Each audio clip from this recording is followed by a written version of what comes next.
This is my extrovert friend Violet.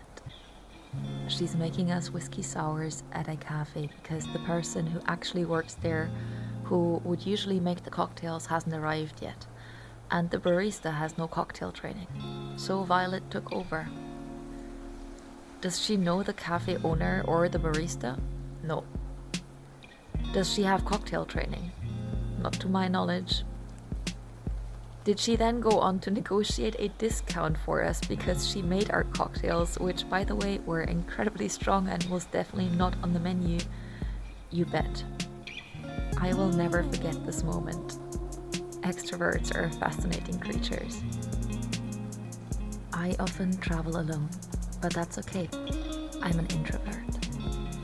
The thought of striking up a conversation with a stranger terrifies me. I cannot imagine what it must feel like to be confident enough to tell a cafe owner that you'll just make your own cocktail. The older I get, the harder I find it to interact with big groups. This includes even my friends, never mind perfect strangers. Parties are the stuff of nightmares. Even just group chats are pure anxiety. I don't want to talk about myself, which seems to be the sole purpose of those gatherings.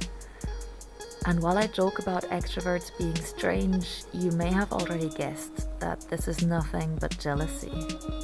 I too want to be able to work this social magic. Who wouldn't? When being alone starts to feel a bit too much like being lonely, I have one space that I can enter, and no matter how busy it is, how many strangers are gathered there, I immediately feel at ease. Entering a local game store feels like slipping into a hot bath. Does anyone watching this feel the same way? What is your pocket dimension? A space where you feel at ease and at home. This is my remedy for loneliness. I book a space at a board game or RPG event. I pretend to be a creature I'm not, following rules which have mercifully little to do with real life, away from taxes, job applications, train timetables, and nutrition labels. I've been a heavily armoured pigeon cleric with a penchant for bread, always ready to soak up damage and heal my friends. I've been a thieving raven sorcerer with a dream pastry addiction, whose raw energy can disrupt magic itself. Today, I am a white-scaled, snobbish dragonborn barbarian who is embarrassed about her animal urges and is keen to appear prim and proper at all times. As for the other people in my party, everyone has joined this table for their own reasons. They too are not themselves, and that's just fair. We can all take a 3-hour holiday from our lives and be with others without having to be ourselves. When I was filming at the store, Judson asked me if I was a board game influencer, and God, I wish I could have said yes. Yes, I am.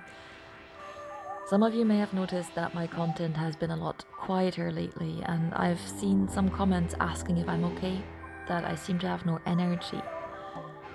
I've been trying to transition from a louder, funnier presenting style, which seems to be more popular on social media, to something quieter, something that feels more natural and authentic to who I am. If you're still watching, then thank you for your support. And on the topic of thanking people, thank you, Judson, for a super fun night introducing Hideous Abomination to me. I can't wait to get it from my Kickstarter order. I'd also like to thank Dougal and the whole team at Ancient Robot Games in Edinburgh for setting up an amazing store in an amazing city and letting me film there. I'm looking forward to being back, and I urge everyone who's in Edinburgh to go visit them, buy games, eat cookies, and book events or tables. The link is in the video description. Finally, a huge thank you to everyone who has ever played D&D or other RPGs with me, especially all my wonderful Dungeon Masters or Game Masters who spent hours creating worlds for me to explore and goblins for us to unionize. As far as I'm concerned, you're all social magic sorcerers, and I love you for it.